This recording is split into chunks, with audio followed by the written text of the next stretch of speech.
नमस्कार विद्यार्थी मित्रांनो, मी प्राध्यापक डॉक्टर ज्योतिराम गाडगे, तुळजाराम चतुर्चंद महाविद्यालय बारामती स्वायत्त महाविद्यालय, अर्थशास्त्र विभाग, TY BCom banking and finance special paper 3साठी हा व्हिडिओ आहे। या व्हिडिओमध्ये आपण वसूलदार बँकेला मिळणारे कायदेशीर संरक्षण आपण समजून घेणार आहोत। सर्वप्रथम मित्र हो, आपण पुन्हा एकदा अगदी थोड्या क्षणासाठी प्रदायी बँक म्हणजे काय आणि वसूलदार बँक म्हणजे काय याच्यावर नजर टाकूया। मित्र हो, साध्या आणि सोप्या शब्दामध्ये प्रदायी बँक म्हणजे पैसे पे करणारी बँक, धनादेशाची रक्कम प्रदान करणारी बँक, धनादेशाची रक्कम देणारी बँक आणि वसूलदार बँक म्हणजे धनादेशाची रक्कम वसूल करणारी बँक। खरं तर प्रदायी बँक आणि वसूलदार बँक या दोन शब्दामध्येच त्याचे अर्थ आहेत। प्रदायी बँक म्हणजे पैसे प्रदान करणारी बँक आणि वसूलदार बँक म्हणजे पैशाची वसुली करणारी बँक। प्रदायी बँक आणि वसूलदार बँक हे खरं तर त्या संबंधित बँकेची कार्य आहेत आणि हे जे काय कार्य आहे हे कार्य क्रॉसिंग चेकमुळे निर्माण झालेलं आहे। अर्थातच क्रॉस चेक जर असेल तर त्याची रक्कम ही बँक त्या व्यक्तीच्या सर्वप्रथम खात्यावर जमा करत असते, परंतु आदेशकाची बँक आणि प्राप्तकर्त्याची बँक जर वेगवेगळी असेल, आदेशकाची म्हणजे चेक देणाराची आणि प्राप्तकर्त्याची म्हणजे चेक घेणाराची जर बँक वेगवेगळी असेल आणि विशेषतः चेक जर क्रॉसिंग असेल तर मित्र हो, तुम्हा सर्वांना मला वाटतं लक्षामध्ये येत असेल की तुम्ही तुमच्या बँकेमध्ये चेक जमा करता आणि नंतर मग तुमची बँक संबंधित ज्या बँकेवर चेक काढलेला आहे त्या बँकेकडून पैसे वसूल करत असते। म्हणजे तुमच्या बँकेने धनादेशाची रक्कम वसूल करण्याचं काम केलं आणि आदेशकाच्या बँकेने संबंधित चेकची रक्कम देण्याचं काम केलं, म्हणून ती प्रदायी बँक आणि तुमची बँक वसूलदार बँक। मित्र हो, अशा प्रकारे प्रदायी बँक आणि वसूलदार बँक आहेत। आपल्यासमोर आजच्या लेक्चरसाठी टायटल आहे आणि ते म्हणजे वसूलदार बँकेला असलेले कायदेशीर संरक्षण। वास्तविक पाहता प्रदायी बँकेला जे काही कायदेशीर संरक्षण आहे ते आपण समजून घेतलेलं आहे।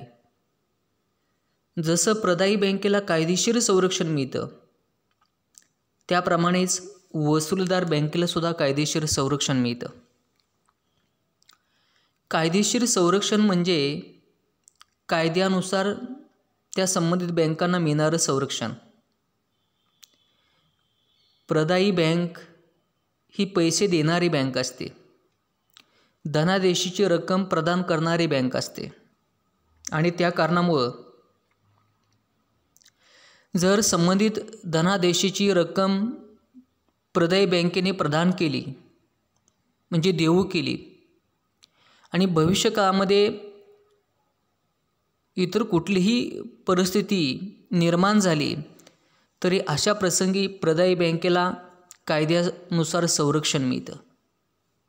म्हणजे प्रदायी बँकेचं कुठलंही आर्थिक नुकसान होत नाही। याप्रमाणेच वसूलदार बँकेला सुद्धा कायदेशीर संरक्षण मिळतं। म्हणजे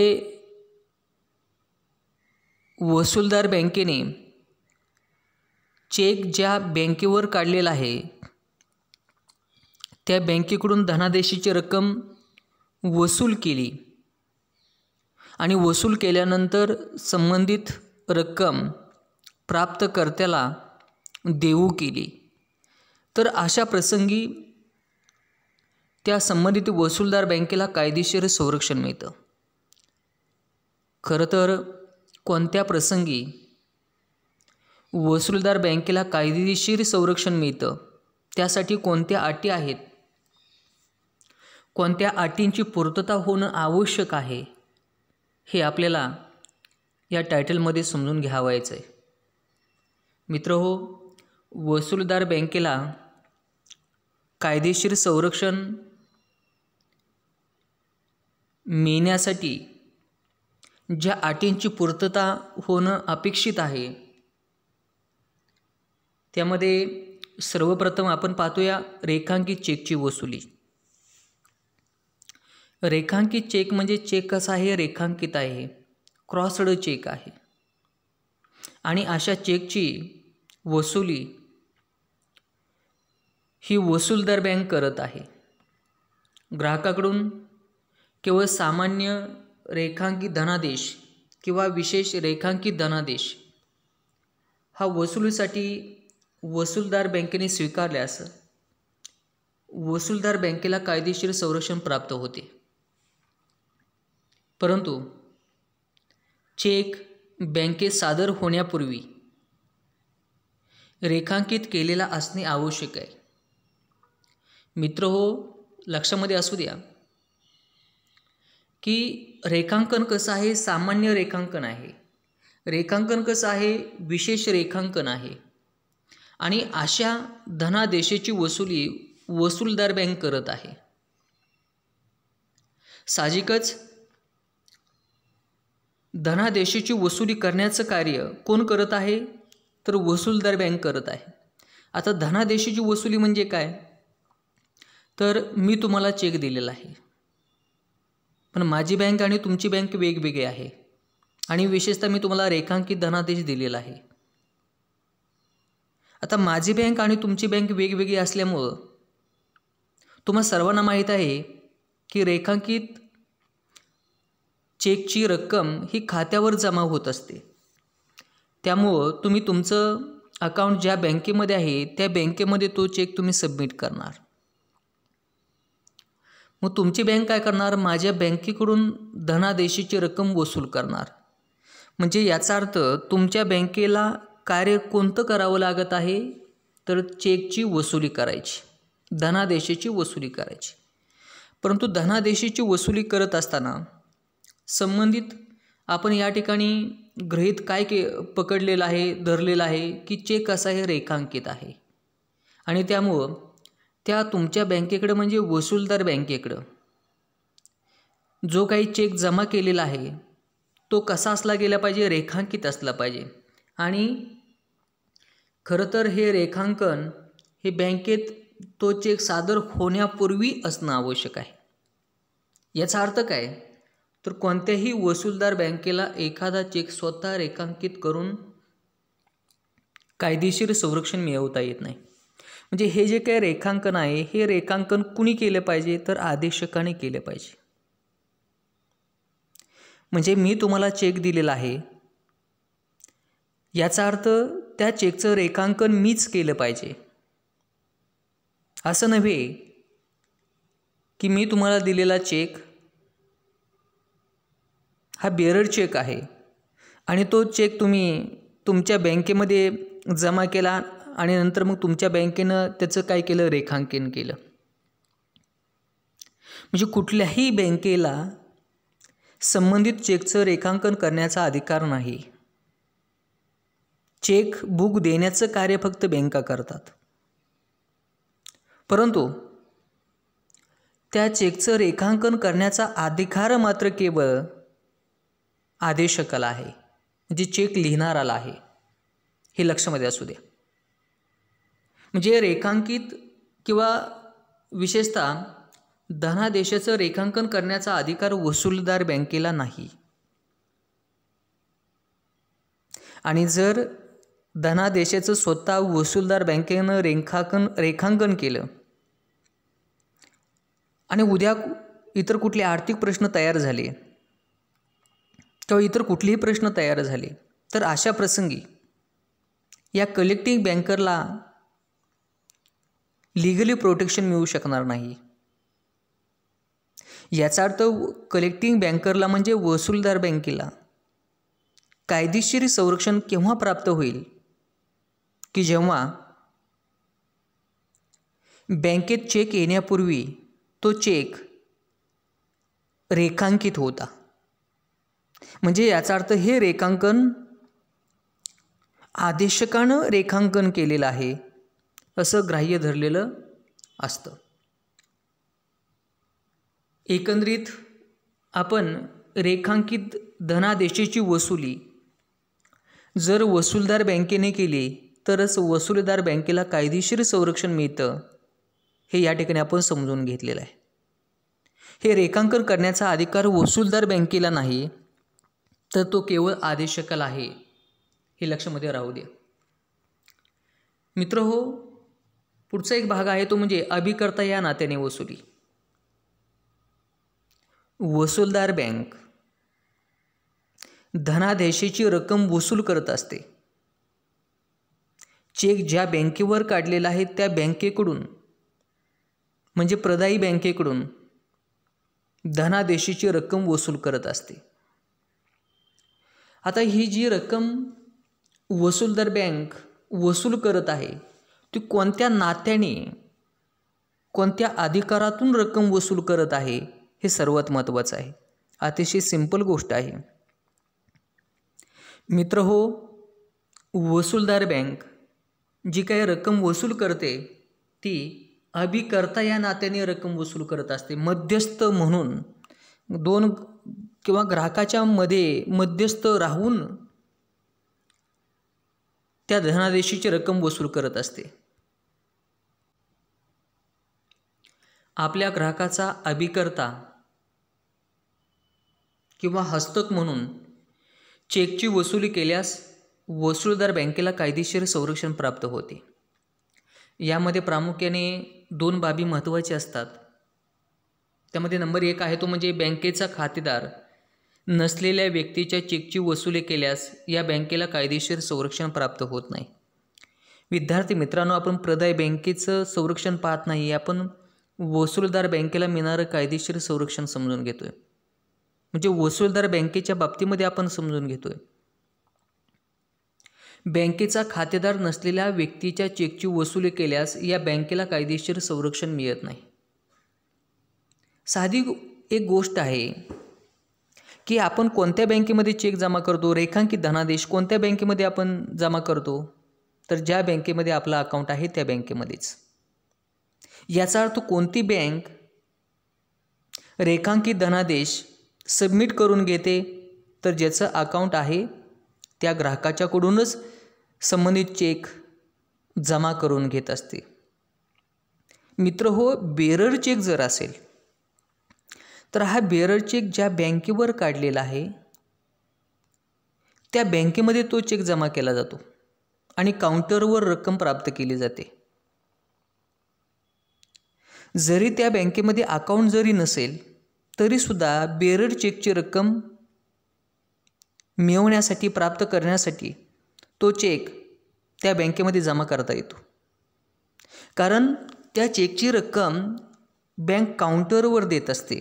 तो ग्राहक असो किंवा नसो, चेक ज्याच्या नावाने आहे, विशेषतः चेक जो कोणी व्यक्ती जमा करत आहे याचा अर्थ चेकचा धारण करता जो व्यक्ती आहे त्या व्यक्तीला चेकची रक्कम संबंधित बँक देत असते. परंतु हे बेरर चेकच्या बाबतीमध्ये झालं, वाहक धनादेशाच्या बाबतीमध्ये झालं. आपण रेखांकित धनादेशाच्या बाबतीमध्ये पाहतोय. जर रेखांकित धनादेश असेल तर अशा धनादेशाची रक्कम बँका त्या व्यक्तीच्या खात्यावर सर्वप्रथम जमा करतात आणि जमा केल्यानंतर ती रक्कम देऊ करतात. आणि त्यामुळं लक्षामध्ये राहू द्या, जो ग्राहक आहे त्या ग्राहकाचा चेक बँका जमा करून घेत असतात. म्हणजे मी तुम्हाला चेक दिलेला आहे, मी तुम्हाला बँक ऑफ इंडियाचा चेक दिलेला आहे आणि तुमचं अकाउंट बँक ऑफ इंडियामध्ये नाही, तर तुम्हाला बँक ऑफ इंडियामध्ये चेक सबमिट करता येणार नाही. आणि जर करावायचं असेल तर त्यासाठी तुम्हाला अगोदर बँकेमध्ये अकाउंट ओपन करावं लागेल. परंतु तुम्ही याला पर्याय काय करता? पर्याय असं पाहता की तुमचं अकाउंट बँक ऑफ महाराष्ट्रामध्ये असेल तर तुम्ही डायरेक्ट तो चेक बँक ऑफ महाराष्ट्रामध्ये जमा करता आणि नंतर मग तुमची बँक म्हणजे बँक ऑफ महाराष्ट्र ही माझ्या बँकेकडून धनादेशाची वसुली करत असते. याचा अर्थ बँक ऑफ महाराष्ट्राने तो चेक सबमिट करून घेतला.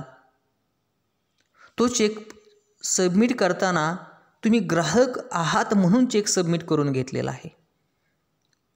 कारण जर तुम्ही ग्राहक नसता तर विद्यार्थी मित्रांनो, या रेखांकित धनादेशाची रक्कम ही त्या ग्राहकाच्या खात्यावर जमा करावायची असते. तुमचं अकाउंटच बँकेमध्ये नाही. त्यामुळे बँक ऑफ महाराष्ट्र सांगेल अगोदर तुम्ही आमच्या बँकेमध्ये अकाउंट ओपन करा आणि नंतरच चेक जमा करा.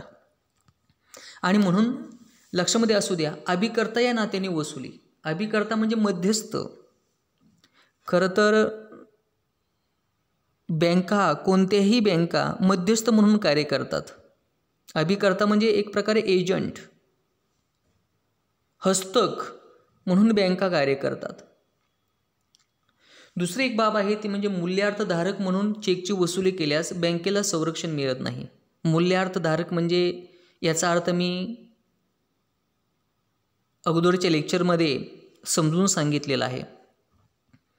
जेव्हा बाहेरगावचे व्यक्ती चेक घेऊन येतात त्यावेळेस तुम्हा सर्वांना माहीत आहे की वसूलदार बँकेला काही वेळ द्यावा लागतो.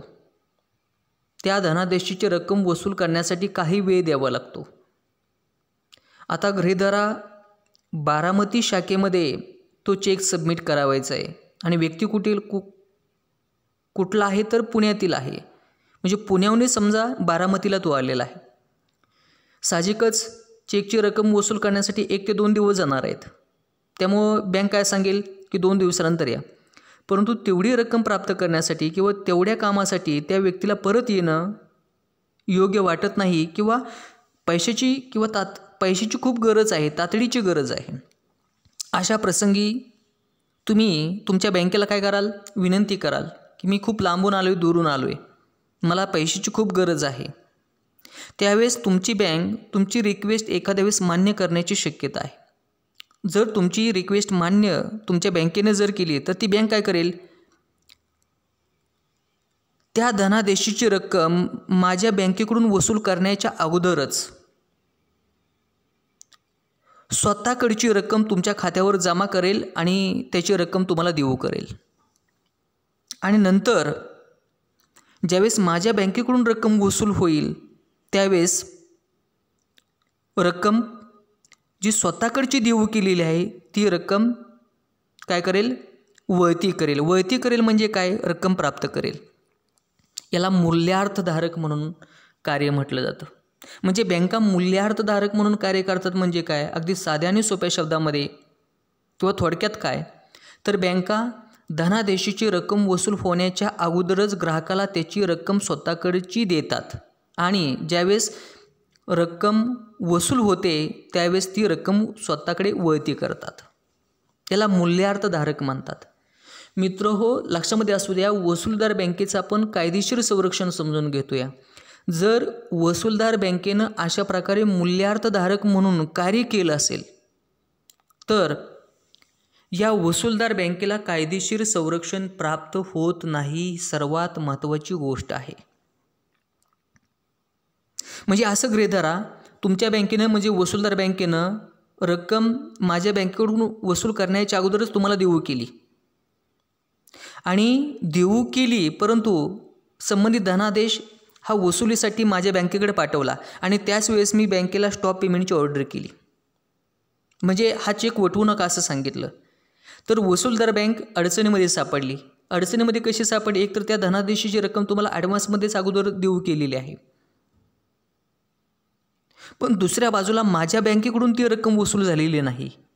अशावेळी जे काही नुकसान होईल हे नुकसान त्या ग्राहकाचं नसेल तर हे तुमच्या बँकेचं असेल, वसूलदार बँकेचं असेल.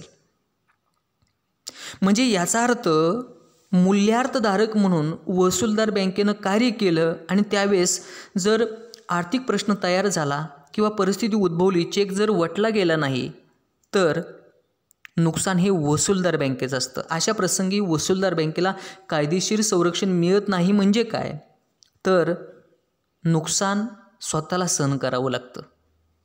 एकंदरीत मित्र हो, तुमच्या लक्षामध्ये आलं असेल. एक दुसरा भाग आहे तो म्हणजे चांगल्या विश्वासाने वसुली केली पाहिजे. वसूलदार बँकेनं धनादेशाची रक्कम ही चांगल्या विश्वासाने वसूल केली पाहिजे. आता चांगल्या विश्वासाने वसूल केली म्हणजे काय ते आपण समजून घेऊया. ग्राहकाच्या चेकची वसुली बँकेने चांगल्या विश्वासाने केल्यास कायद्यानुसार बँकेला संरक्षण मिळते. चांगल्या विश्वासाने वसुली याचा अर्थ बँकेने स्वतःचे हितसंबंध सुरक्षित ठेवण्यासाठी केलेला प्रामाणिक प्रयत्न. शेवटी विद्यार्थी मित्रांनो, ग्राहकाचा विश्वास बँकेवर असतो. साहजिकच आहे, दुसऱ्या बाजूला बँका ग्राहकाचा विश्वास संपादित करण्यासाठी त्या प्रकारचं कार्य करतात आणि त्यातून स्वतःचे हितसंबंध जे आहेत ते सुरक्षित ठेवण्याचा प्रयत्न करतात. म्हणजे स्वतःच्या हितसंबंधाला कुठलाही तडा जाणार नाही यासाठी 100% बँका प्रयत्न करतात आणि म्हणूनच याला म्हटलं जातं चांगल्या विश्वासाने वसुली. म्हणजे तुम्ही बँकेकडे चेक जमा केलेला आहे. जमा कशासाठी केलेला आहे की या धनादेशाची, या चेकची वसुली करा म्हणून आणि ती रक्कम आम्हाला द्या म्हणून. यासाठी तुम्ही अर्थात ग्राहकाने बँकेमध्ये चेक जमा केलेला आहे. ज्याच्यासाठी हा चेक ग्राहकाने बँकेमध्ये सबमिट केलेला आहे ते कार्य वसूलदार बँकेनं केलं गेलं पाहिजे. आणि अशा प्रकारे वसूलदार बँकेनं कार्य केलं तर त्या बँकेचं हितसंबंध, त्या ग्राहकाच्या सोबतचे असलेले हितसंबंध सुरक्षित राहतील. अदरवाईज हे राहणार नाहीत. आणि म्हणून विद्यार्थी मित्रांनो, आपण समजून घेतो या की वसूलदार बँकेला कायदेशीर संरक्षण केव्हा प्राप्त होईल की जेव्हा या वसूलदार बँकेनं चांगल्या विश्वासाने वसुली केली असेल तर. पुढचा मुद्दा आहे तो म्हणजे निष्काळजीपणा न करता वसुली. वसूलदार बँकेने धनादेशाची वसुली केली पाहिजे, परंतु कशी केली पाहिजे तर निष्काळजीपणा न करता वसुली केली पाहिजे. ग्राहकाच्या चेकची वसुली करताना बँकेने कोणत्याही प्रकारचा निष्काळजीपणा केला नसल्यास कायद्यानुसार वसूलदार बँकेला कायदेशीर संरक्षण मिळते. परंतु निष्काळजीपणा केला नसल्यास, जर निष्काळजीपणा केला असेल तर या कलेक्टिंग बँकेला कायदेशीर प्रोटेक्शन प्राप्त होणार नाही. वसूलदार बँकेचा निष्काळजीपणा म्हणजे आपले कर्तव्य पूर्ण करताना योग्य दक्षता न घेणे, आर्थिक व्यवहार करताना दुर्लक्ष करणं, याला निष्काळजीपणा असं म्हणतात. समजा तुमच्याकडे एखादं काम सोपवलं आणि ते काम तुम्ही वेळेत पूर्ण केलं नाही किंवा केलंच नाही तर त्याला काय म्हटलं जातं, निष्काळजीपणा केला. व्यवस्थित कार्य केलं नसेल, व्यवस्थित काम केलं नसेल तर त्याला काय म्हटलं जातं, निष्काळजीपणा. तसं आहे, तुम्ही बँकेमध्ये चेक जमा केला आहे, तुमच्या बँकेकडे तुम्ही तो चेक जमा केला आहे, तुमच्या बँकेचं कार्य काय आहे, प्रदायी बँकेकडून तो चेक काय करायची, चेकची रक्कम वसूल करायची. याचा अर्थ वसूलदार बँकेचं कार्य आहे धनादेशाची रक्कम वसूल करायची आणि वेळेत वसूल करायची. 2 दिवसामध्ये धनादेशाची रक्कम वसूल करणं गरजेचं आहे असं असेल, परंतु तेवढ्या कामासाठी जर तुमच्या बँकेनं 8 दिवस लावले असतील तर तो निष्काळजीपणा आहे. म्हणजे याचा अर्थ वसूलदार बँकेचं कर्तव्य काय आहे की 2 दिवसामध्ये बँकेच्या नियमानुसार समजा 2 दिवसामध्ये त्या चेकची रक्कम वसूल करणं हे बँकेचं कर्तव्य आहे, परंतु 2 दिवसामध्ये रक्कम वसूल केली नाही, त्याला 8 दिवस जर लावले तर हा बँकेचा निष्काळजीपणा आहे. म्हणजे बँकेनं योग्य दक्षता घेतलेली नाही अचूक असं कार्य केलेलं नाही किंवा योग्य असं कर्तव्य केलेलं नाही. म्हणजे आर्थिक व्यवहार करताना याच्याकडे काय केले, दुर्लक्ष केले. 2 दिवसामध्ये रक्कम जमा झाली नाही, 8 दिवस लागले. याला कारण काय आहे? एकच आहे, दुर्लक्ष केलेलं आहे. म्हणजे वसूलदार बँकेनं तो धनादेश वसुलीसाठी प्रदायी बँकेकडे वेळेत पाठवलेला नाही आणि त्यामुळे त्याची रक्कम वसूल झालेली नाही. म्हणजे याच्याकडे जाणीवपूर्वक दुर्लक्ष केलेलं आहे, हे दिसून येत आहे. आणि अशा प्रकारे जर जाणीवपूर्वक दुर्लक्ष केलं असेल, म्हणजे एक प्रकारे निष्काळजीपणा केला असेल आणि त्या निष्काळजीपणामुळे ग्राहकाचं जर आर्थिक नुकसान झालं असेल, तर हे आर्थिक नुकसान खऱ्या अर्थाने सहन करण्याचं कार्य हे वसूलदार बँकेला करावं लागेल. म्हणजे याचा अर्थ निष्काळजीपणा केला असल्यास वसूलदार बँकेला कायदेशीर संरक्षण प्राप्त होत नाही. परंतु कार्यदक्ष राहून, कर्तव्यदक्ष राहून जर वसूलदार बँकेनं कार्य केलं असेल, कोणताही निष्काळजीपणा केला नसेल, अशा प्रसंगी मात्र या कलेक्टिंग बँकेला कायदेशीर संरक्षण मिळतं. म्हणजे कुठलंही आर्थिक नुकसान सहन करावं लागत नाही. मित्रहो, एक सर्वात शेवटचा पॉईंट आहे तो म्हणजे वेळेवर वसुली करणे. वसुलीदार बँकेला कायदेशीर संरक्षण केव्हा प्राप्त होईल की जेव्हा या बँकेनं त्या धनादेशाची रक्कम वेळेवर वसूल केली. खरं तर आताच मी तुम्हाला या ठिकाणी सांगितलेला आहे, हा मुद्दा आपण या ठिकाणी बऱ्यापैकी क्लिअर केलेला आहे. तरीसुद्धा आपण पुन्हा एकदा याच्यावर चर्चा करू. वसूलदार बँकेने ग्राहकाच्या वतीने वसूल केलेली रक्कम खातेदाराच्या खात्यात जमा करण्यास उशीर केल्यास, खातेदाराच्या खात्यात जमा करण्यास उशीर केल्यास अशा बँकेच्या विरोधात ग्राहकाने कार्यवाही केल्यास बँकेला कायदेशीर संरक्षण प्राप्त होत नाही. म्हणजे एक उदाहरण तुम्हाला देतो. समजा मी तुम्हाला चेक दिला आहे, तुमची बँक वेगळी आहे आणि माझी बँक वेगळी आहे. तुम्हाला मी क्रॉस चेक दिलेला आहे, त्यामुळं त्या धनादेशाची रक्कम वसूल करण्यासाठी तो चेक तुम्ही बँकेमध्ये तुमच्या बँकेमध्ये सबमिट केला. तर तुमच्या बँकेनं काय केलं पाहिजे, माझ्या बँकेकडून त्या धनादेशाची रक्कम वसूल केली पाहिजे. परंतु वसूल करण्यासाठीचे काही नियम आहेत. सर्वात महत्त्वाचा नियम कोणता आहे की योग्य वेळेत त्या धनादेशाची रक्कम वसूल केली पाहिजे. म्हणजे तो चेक प्रदायी बँकेनं सुद्धा वेळेत वसूल केला पाहिजे, तर प्रदायी बँकेला कायदेशीर संरक्षण मिळेल. त्याप्रमाणे वसूलदार बँकेने सुद्धा तो धनादेश किंवा त्या धनादेशाची रक्कम ही योग्य वेळेमध्येच वसूल केली पाहिजे. 2 दिवसामध्ये त्या धनादेशाची रक्कम वसूल करणं आवश्यक आहे. मात्र त्यासाठी जर 8 दिवस लावले असतील आणि त्यामुळं तुमचं नुकसान झालं असेल, म्हणजे ग्राहकाचं नुकसान झालं असेल, आणि अशा प्रसंगी तुम्ही म्हणजे ग्राहकाने बँकेवर कार्यवाही केली जर असेल, तर विद्यार्थी मित्रांनो लक्षामध्ये असू द्या, त्याची भरपाई देण्याचं कार्य वसूलदार बँकेला करावं लागेल.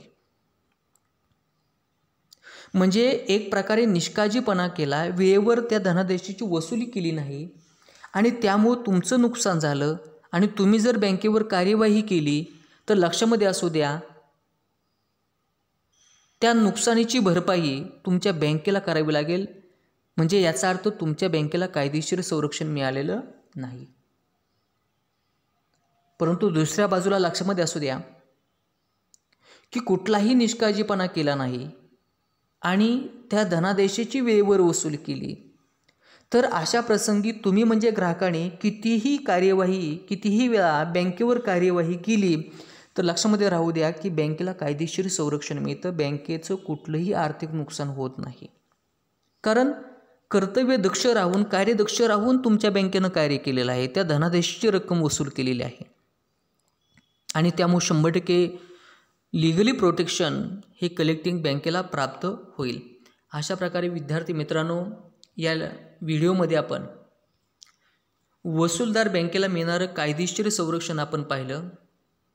हे कायदेशीर संरक्षण बँकेला 1881च्या कलम 131नुसार प्राप्त होतं. अर्थातच रेखांकित धनादेशाची वसुली संदर्भात आपण संरक्षण पाहिलं. अभिकर्ता नात्याने या बँकेने वसुली केली पाहिजे, चांगल्या विश्वासाने वसुली केली पाहिजे, कोणताही निष्काळजीपणा न करता धनादेशाची रक्कम वसूल केली पाहिजे आणि सर्वात महत्त्वाचं वेळेमध्ये धनादेशाची रक्कम वसूल केली पाहिजे, तरच वसूलदार बँकेला कायदेशीर संरक्षण प्राप्त होतं. विद्यार्थी मित्रांनो, मला एक विश्वास आहे हा जो काही सब चॅप्टर होता, सब कंटेंट्स होता, तो तुम्हा सर्वांना मी सोप्या शब्दामध्ये सांगण्याचा प्रयत्न केलेला आहे. तुम्हा सर्वांना हा जो काही कंटेंट्स आहे, सब टॉपिक आहे, तो समजलेला असला पाहिजे. विद्यार्थी मित्रांनो, आपण या ठिकाणी थांबूया. पुन्हा भेटूया नेक्स्ट लेक्चरला, नेक्स्ट व्हिडिओमध्ये. धन्यवाद.